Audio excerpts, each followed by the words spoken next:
هیڅ چاپسې نه ځو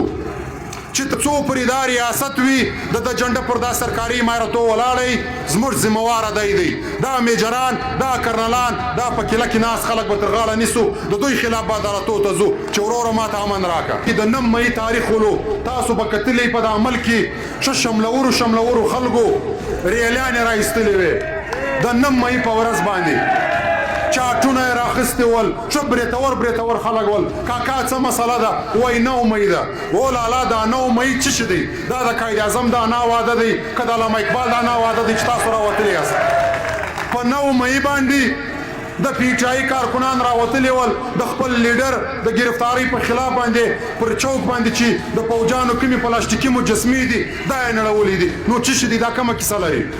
پر دې باندې دوی راوتلي دي ریلیانې کوي وایي دا ډېر بد سوي دي نو ته که په دا پلاستیکي مجسمو باندې خوا به دی بیا زه له تا پوښتنه کوم په دې کوټه سیول هسپتال کې چې زما 50 وکیلان په یوه غنټه کې په شهادت راورسول ته چیرې ولې دا ستا شمله چیرې وله ستا بریتونه چیرې ول دا د پېښور په آرمي پبلیک سکول کې چې په سوونو ماشومان په شهادت ورسول ته بیا چیرې ولې ستا دا ریلیانې چیرې ولې په دا وطن کې چې هره ورځ دماکې دي هره ورځ موږ جنازې پورته کوو د چا پښه نه د چا لاس نه بیا ته چیرې په دې وطن کې تر 10,000 زیات ژوندي پښتانه ورک دي بیا ته چیرې په دا وطن کې سکولان په بمو والوتل مسجدان په بمو والوتل بیا خو ما سا ریلې نه ولیدله ته د یو صوبېدار دپاره د 9 مۍ په ورځ راوتلی نو عزیزانو دا قام ته وایو دا ولس ته وایو دا ځوانانو ته وایو چې د 100 کالو څخه خلکو دوکې راکوي په مختلفو نامو باندې موږ خطا ایستلي یو دا کام یې دوکه کړی دی نو اوس خدای ته وګورئ تر ابده دا خپل نمایندګان وپېژنئ دا دوکې بازان هم وپېژنئ خپله لاره وپېژنئ نام نهاد قانون دلته مسلط دی نه زه BLA پېژنم نه PLA پېژنم نه بل تنظیم پېژنم زما قاتل زما د وطن غل زما وطن ته چې چا دهشتګردي راوړې ده هغه د دې ملک فوج دی هغه دا میجران دي دا کرنلان دي موږ په هېڅ چا پسې نه ځو نه به د BLA په نامه خلک موږ دوکه کوي نه به په بل نامه موږ خلک دوکه کوي د امن و امان ذمهواري ستا ده ټیکسونه موږ تا ته درکوو تنخواوې تا اخلې ټولې اصلې له تا سره دي نو لہذا دا ذمهواري موږ تا در ګریوانه نیسو چې دلته دماکه ولې وسوله زما مزدورکاره چا غوا کوي دلته چا بدامني راوله دلته ټارګېټ کلینګ چا وکوي په هېڅ چا پسې موږ نه ځو د دې حسابه دا صوبېداران دا میجران دا کرنلان راوړي که په هر میدان باندې وي موږ د دوی دا قبضه نه منو کې په جلوس راکوي جلوسونه ورته کوو کې په جلسه رایله کوي جلسې ورته کوو مظاهرې ورته کوو او د دې سره سره موږ دلته د لورای په سیشن کوټ کې او د کوټې په های کوټ کې د دې میجر خلاف FIR درج کوو هلته کیس کوو چې دی دلته دا د بوري د ولس لاره بندوي دا پښتون تحفظ مومنټ د ځان فرض بولي ستاسو نمایندګي پر موږ باندې فرض ده موږ به خامخا کوو اسلام منئ راسئ پر دا اسلام در سره کښېنو اسلام دا وایي چې مسجد که په یو لاره کې وي او مسجد ونړوه خو لاره باید نسي بنده دا د اسلام قانون دی دا اسلام وایي که چیرې آئین را سره منئ راسه د دې ملک آئین را واخله دې جج ته به ولاړ سو دا های کورټ ته به ولاړ سو چې ته په کوم قانون باندې د لکونو خلکو لاره بنده او په دې کې کم سے کم 2000 لوستونکي سبق وایي په دا کالجو په سکول کې د دوی مستقبل تباه کوي یو میجر صاحب حکم کړی دی بس دلته به هېڅوک د خلاف غږ نه کوي که چا غږ وکوي بیا به هغه غدار وي د هغه خلاف به پرچه کاټېږي د دې احتجاجي مظاهرې بنیادي مقصد په جنوبي پښتونخوا کې په مختلفو ولسوالیانو کې د ریاست لخوا چې کومې نوي حرکتونه نوي پالیسیانې را روانې دي چې هغه د پښتانه قام د پښتون ولس او د پښتونخوا وطن په ګټه کې نه دي زموږ په تاوان دي بالخصوص په لورلایي کې چې دلته څه روان دي دلته چې کوم معدنیات پیدا سوي دي په لورلایي کې چې پر دې باندې بنیادي حق د دې لورلایي د ولس دی نو د دغه د قبضه کولو دپاره ریاست لګیا دی یو نوې منصوبې جوړې کړې دي چې مختلفه بهانې جوړوي، خو اصل کې چل دغه د لورلایي وسایلو ته دی چې دا وسایل لوټ کی او بیا په دې وسایلو باندې پنجابي جرنیلان یا د دې ملک فوجان په بار ملکو کې خپل جایدادونه په جوړ کی،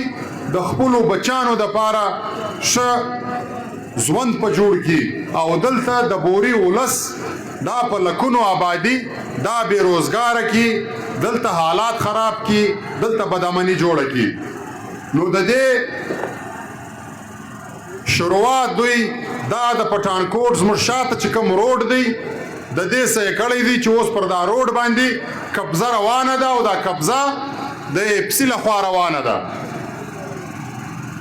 دا د دې ملک د ریاست لخوا روانه ده، د دې ملک د ریاست د سکیورټي فورسیزو لخوا روانه ده،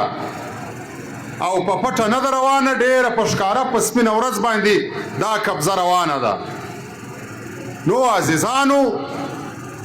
دا یوازې یو سړک نه دی، پر دې سړک باندې کالج شته چې په هغه کې د لورلایي بچان سبق وایي زده کړې کوي، پر دې روډ باندې های سکول شته چې هغه هم دا د لورلایي د بچانو د زده کړو دپاره جوړ شوی دی، او پر دې باندې د کاله په کروڑونو روپۍ بجټ سرکار په بجټ کې ږدي، په دې کې ملازمین ستا، په دې کې پروفیسران ستا، لیکچررز پکې ستا، اساتذه پکې ستا، خو اوس دلته د یو میجر په خوښه باندې پر دې روډ باندې قبضه روانه ده. میجر صاحب نه د دې های سکول سټوډنټانو ته ګوري چې د دې مستقبل تباه کیږي، نه د دې کالج سټوډنټانو ته ګوري چې د دې مستقبل تباه کیږي، نه پر دا لاره چې دلته څومره خلک تګ او راتګ کوي، د خلکو کورونه دي، هلته کلي پراته دي، د دا هیڅ پروا نشته ورسره، دوی یوازې د دې روډ قبضه کولو اراده کړې ده. نو عزیزانو موږ د دې مظاهرې په توسط باندې ستاسو د دې ناستو خلکو په توسط باندې د دې ټول بوري د ولس په نمایندګي باندې پر دوی باندې دا غږ کوو چې وروره تاسو دلته پر دا ملک باندې اسلامیه جمهوریه پاکستان نوم یې شی دی، اول لفظ مو د اسلام استعمال کړی دی. نو که اسلام منئ راسئ پر دا اسلام در سره کښېنو. اسلام دا وایي چې مسجد که په یو لاره کې وي او مسجد ونړوه خو لاره باید نسي بنده، دا د اسلام قانون دی، دا اسلام وایي. که چیرې آئین را سره منئ راسه د دې ملک آئین را واخله، دې جج ته به ولاړ سو، دا های کورټ ته به ولاړ سو چې ته په کوم قانون باندې د لکونو خلکو لاره بنده او په دې کې کم سے کم 2000 لوستونکي سبق وایي په دا کالجو په سکول کې د دوی مستقبل تباه کوي. یو میجر صاحب حکم کړی دی، بس دلته به هیڅوک د خلاف غږ نه کوي، که چا غږ وکړي بیا به هغه غدار وي، د هغه خلاف به پرچه کاټیږي. نو عزیزانو که اسلام مني ورسره تیار یو، که آئین مني ورسره تیار یو، او که چیرې نه آئین مني نه اسلام مني بیا داسې په روډو ورته راوځو، په شنه زور به په خالي کوو، د دې ولس په مټو به په خالي کوو، دا خلک به د دې ځایه څه شړو. دا نسي کېدلی چې دلته په پښتونخوا وطن باندې دومره آفتونه را روان دي چې موږ ټول ولس ټول کام د هغه آفتو صدر په دره یو، او دلته به بیا دوی راځي زما روډونه به هم نیسي، پر ما به لارې هم بندوي. نو عزیزانو دا د بوري ولس د امتحان وخت راغلی دی، دا یې شروعات دی. که پر دې باندې موږ سره ودرېدو، یو بل ته مو لاس ورکوي، همت مو وکړي، نو بیا موږ ټول بوری ژغورلی سو. د دې مطلب دا دی چې موږ ټول بوری وژغورئ. که موږ پر دې خاموشه پاته سو، تماشه مو کوله، سیل مو کوئ، بیا عزیزانو دا خبره واورئ، دا سټیج نقشه بیا به دا د بوري خلک ټول د دې ځایه سکړې کوي، مجبوره کوي مې، دا بورۍ به بیا دوی ته ور پرېږدئ، او د دې ټول بوري څه به بیا دوی یو کیله جوړوي، دا مدنیات به بیا دوی ټول پنجاب ته وړي، هلته به د پنجابي بچان په آبادېږي، ته به کډه کوې، د مسافرۍ ژوند ته دې مجبوره کوي. نو موږ دلته د دې بوري ولس ته دا ډاډ ورکوو چې موږ پښتون ژغورنې غورځنګ که شپه وي که ورځ وي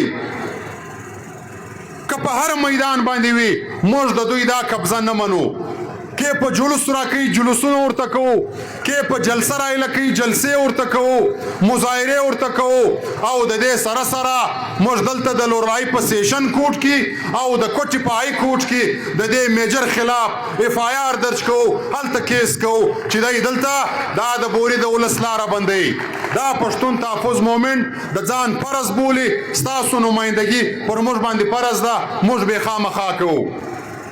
همداسې عزیزانو په دوکۍ کې تماشه روانه ده. هلته د دوکۍ پر کویله باندې ریاست ټیکسونه لګولي دي، بتې پر لګولي دي چې زه تاسو ته تحفظ در کومه نو تاسو به ماته د کویلې پر یوه ټن 200 روپۍ راکوئ. اول خو موږ د دې دوکۍ مشرانو ته دا وایو چې دا معاهده تاسو سره کړې ده، دا اوله غلطي ده چې تاسو د دوی سره دا معاهده وکړله. دوی که موږ ته تحفظ راکوي دا پر موږ باندې احسان نه کوي، دا د ده ذمواري ده. دی د دې شي تنخواه اخلي، د دې اولس په ټیکسو باندې د ده تنخواه د ده مراعات دي، نو لہذا دا د ده فرض جوړېږي چې دی به موږ ته تحفظ راکوي. زه ده ته ټیکس د کم شیغه ورکم یا بته د کم شیغه ورکم، دا اوله غلطي موږ کړې ده. ځکه دا خلک دومره موږ مست کړل چې اوس دا خلک هره ورځ را روان دي، تماشې کوي او خپل ناجایزه ډیمانډونه کوي. بیا د هغه وروسته چې دوی هر رقم ټیکسونه هم دوی ته رسیږي، خو بیا هم په مختلفو بهانو باندې راځي. گئی په دوکۍ کې د کویلې لیزان وسوځي، گئی هلته مزدورکار خلک پورته کي اغوایه کی هغه د کویلې او د لیزانو مالکانو ته دمکیانې ورکوي، مختلفه ډیمانډونه کوي، خلک روزګار ته نه لکوي. نو دا یوازې د دوکۍ د خلکو مسله نه ده، دا د ټول ولس مسله ده. دا د دوکۍ په لیزانو کې د دې ټول وطن خلک هلته مزدوري کوي، د دې ټول خلکو روزګار درېدلی دی. او دوی له چې ورسې د ده صاحب سره مختلفه بهانې ور سره دي، وایي دا خو بی ایل ای پورته کړي دي، بی ایل ای دلته مسله تنظیم دی، دا دلته پلانکي تنظیم پورته کړي دي. نو موږ د دې سټیټ څه ورته وایو چې وروره پښتون تحفظ مومنټ دا خبره کوي چې تر څو پورې ستا دا شنه جنډه ولاړې، تر څو پورې دلته ستا دا نام نهاد ملک وي، ستا دا نام نهاد پارلیمنټ وي، ستا دا نام نهاد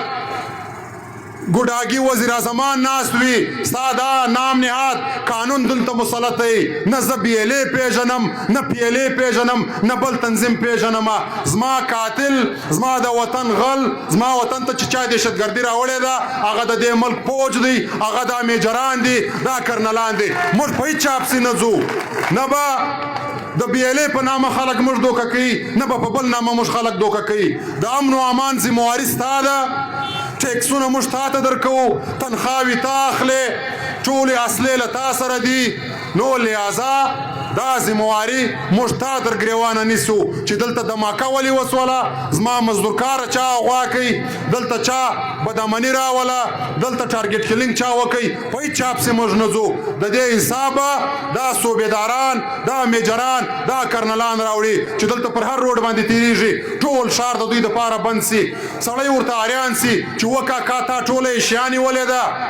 تا کومه توره کړې ده چې ټول ښار د یوه کرنل د تېرېدلو دپاره بند سي، زموږ ټول خلک ولاړ وي. نو لہذا دا هر کارکون، دا د بوري ولس، دا ټول ځوانان به دا شی په ذهن کې اچي چې دا ډرامې اوس موږ وطن ته دوی راوړي. دلته به خلک پورته کوي، دماکې به کوي، بیا به خلکو ته ټلیفونونه راځي چې 1 کروڑ روپۍ راوړه، ستا سړی درې لکو دا روپۍ راوړه. په هیڅ چا پسې نه ځو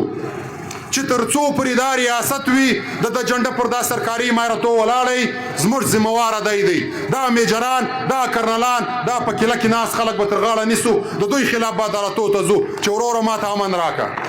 دا ذمواري ستا ده. او دا څه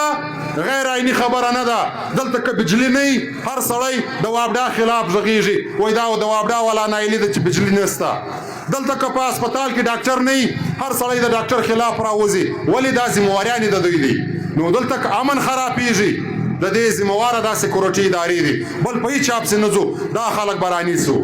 همداسې عزیزانو